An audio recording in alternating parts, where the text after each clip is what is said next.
Pasamuan Katulik Panglimbang 5 menit dina Kemis Pon tanggal 30 Juli taun 2026 kapethik saka Injil Matius bab 13 ayat 47 tekan ayat 53. Biasane rikala kalen wetan kampungku iline cilik, aku asring golek iwak migunakake seser alias neser.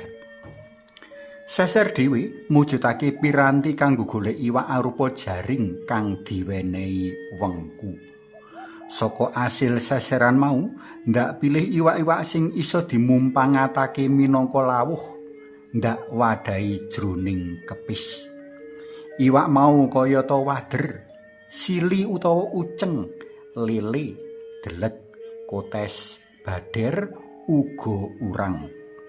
Dene iwak-iwak sing ndak anggep ora ana mumpangate kayata kraca, petul, cebong, yuyu, ndak buang.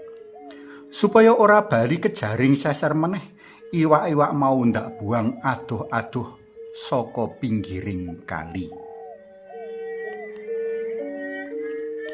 Aku banget kabiyantu karo pengalaman golek iwak ing Cecala rikala nglelimbang waosan dina iki. Ing waosan, Gusti Yesus medhar pasemon ngenani kratoning swarga kang kapindhakake sawijining jala kang kakapyokake ing segara. Bareng wis kebak iwak, jala mau digeret menyang daratan. Ketuk daratan wong mau mili iwak-iwak asil anggone jala. Sing becik utawa sing ana mumpangate dikukup, dene sing ora ana mumpangate dibuang. Kagayutake karo ira-iran kita, manut panemuku, Gusti Yesus yasa pasaman Katulik minangka srana nerusake ayan njala manungsa. Rikala nimbali Santo Petrus, Gusti ngendika, "Kowe bakal ndak utus dadi tukang jala manungsa." Sabanjure tembung Katulik mbabar kekeran menawa sapa wae tanpa miji-miji ora katampik manunggal jroning pasamuan Katulik. Ora ngemungake maneka bangsa wae, ananging uga maneka jinis karakter lan kapribaden manungsa kang werna-werna. Ana kang ala duraka, ana kang rada becik, ana kang becik. Ana kang lelamisan, ana kang amung anut grubyuk, ana kang imane mejen pindha kapal selam, ana kang seneng badhi lan sapituruté. Cetane jroning pasaman suci dhewe akeh wargane kang tumindak duraka lan durjana kayata seneng ngapusi, seneng nyolong, ora ngajeni wong tuwa, serakah ngangah-ngah lan sapituruté.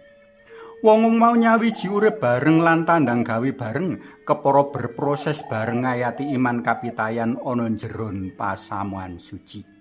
Sih tresna dalem Allah paring inah lan kaludhangan para warga pasaman suci kang maneka warna kahanane mau kanggo padha martobat dandan-dandan diri saengga uripe ora dadi memala lan kemladian, ananging dadi piguna mring pepadha lan meranani penggalih dalem Gusti. Nanging nadyan wis kaparingi inah lan kalodhangan, ora saben warga pasamuan padha martobat. Kang ora martobat utawa kentekan wektu kanggo martobat kasusul tekane akhir jaman iki kang kawecakake bakal binuang ing geni mangalat-alat. Para tresna pelem kinasih, ora susah uding wong-wong jaban pasaman suci. Nadyan wis padha nampa sakramen baptis linandhesan sabda dalem dina iki, durung mesti wong Katulik bisa ngenyam urip langgeng. PR kita yaiku nyadari Ibu Agung 11 dalem Gusti lan mumpangatake kalodhangan dalem kanggo terus martobat lan dandan-dandan diri linandhesan pakon lan piwulang dalem Gusti. Suwawi sami mujuk, kunjung asma dalem Yang Rama Sayang Putra Tuwin Yang Roh Suci. Amin. Gusti Yesus panjenengan tanpa rumaos sayah lan wegah tansah ngapiyukaken jala kangge nyelametaken umat manungsa. Mugi kawula boten mbucal wekdal kangge tetep nyawiji pasaman dalem sinambi terus martubas dandos diri. Amin. Kunjung asma dalem yang Rama sayang Putra tuwin yang Roh Suci. Amin.